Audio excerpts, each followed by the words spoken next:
So does your world ever feel loud? Like your own clarity is just, I don't know, a million miles away? If that's you, you're in exactly the right place.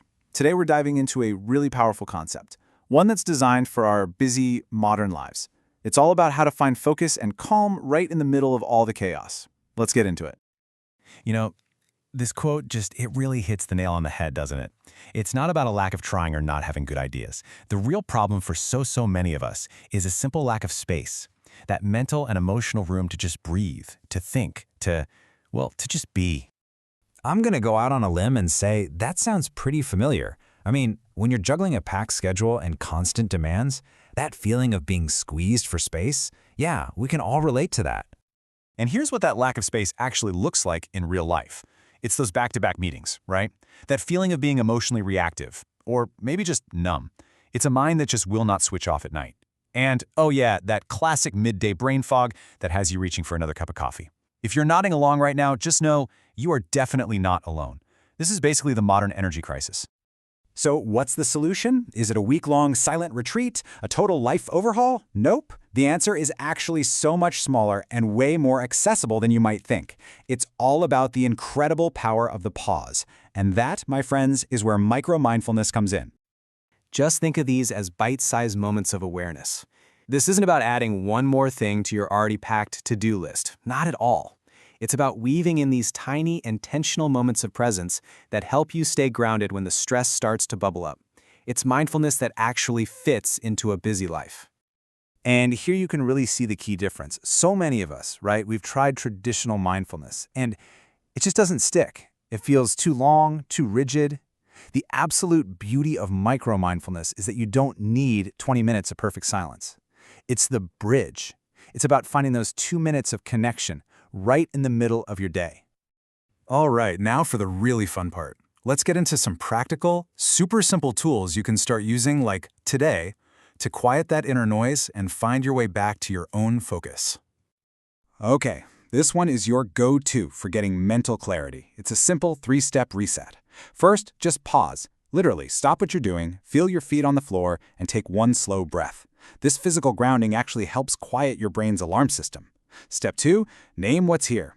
Silently ask yourself, what is really going on right now? The key is just to notice the feeling without judging it. And finally, step 3, choose one small next step. Maybe it's just getting a glass of water or stretching for 10 seconds. It's a simple, but honestly, an incredibly powerful way to break that cycle of overwhelm. I love this one because it's like a first aid kit for your energy, with different tools for different feelings. So if you're feeling that wired but tired kind of burnout, the simple act of putting a hand on your heart and taking 3 slow breaths can be so calming.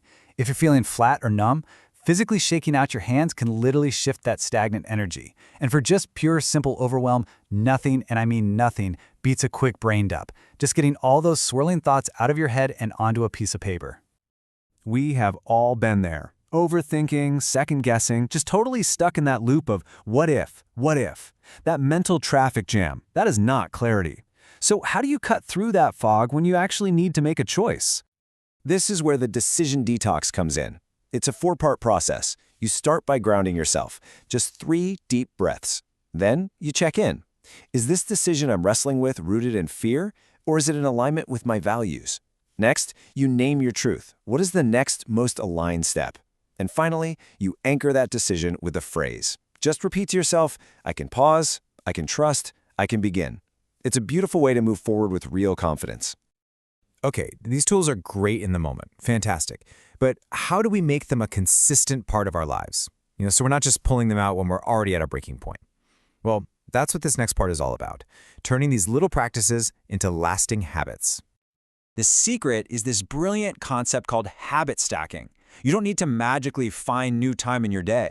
You just pair your new micro-mindfulness habit with an existing anchor, something you already do automatically, without even thinking about it. And here are some perfect examples of how this works in real life. You already brush your teeth every morning, right? So what if, right after you put the toothbrush down, you just sit for 3 breaths? You already open your laptop to start your workday. So what if you anchor a stillness phrase to that action? It's all about integrating these tiny pauses seamlessly into the rhythm you already have. And let's be really honest here. There are going to be days you don't feel like it. Resistance is totally normal. It's not a sign that you're failing, it's just a sign that you're shifting something. This mantra is your permission slip to be imperfect. The goal isn't perfection, it's the simple, powerful act of returning. So, let's bring all this together. This whole thing isn't about becoming a totally different person. Not at all.